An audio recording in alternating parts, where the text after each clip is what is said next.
السلام عليكم ورحمة الله وبركاته. सबसे पहले दुरूद शरीफ अल्लाहुम्मा सल्ली अला सय्यिदिना मौलाना मोहम्मद व बारिक वसल्लम वसल्लम अलैहि।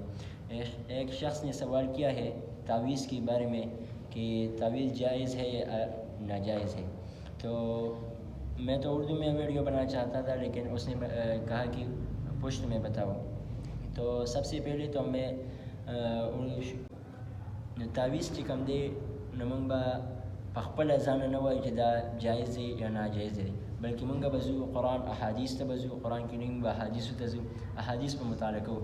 نو ټولو نه مخکې خو زه دا ویل غواړم چې د تعویض په باره کې زه څه ونیم، ځکه چې احادیث مبارکه تاسو په خپله مطالعه کې تاسو ته پته ولګي چې پیغمبر علیه السلام نه تعویض ثابت دی یا نه دی. تو د دې نه د ټولو نه مخکې خو به زه دې ووایم چې پیغمبر علیه السلام نه په احادیثو مبارکو کې تعویض ثابت دی.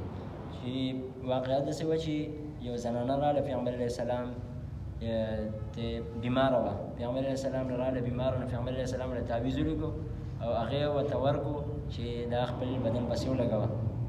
نو دغه احادیث مبارکه کې دا تعویض ثابت دی. او بل تعویض په باره کې زه دې ویم د تعویض خپل برکات دي. هغه کس تعویض نه مني، دم نه مني، چې هغه د برکات نه مني، دغه شان نور د دم درود دي نه مني، نو دا ښه خبره نه ده. څنګه د خبرو اثر وي، د قرآن به ولې اثر نه وي. دغه شان یو واقعه مشهوره واقعه ده چې یو کس وی چې تاسو دم چوپ وکړئ د دې خسته اثر نه وي.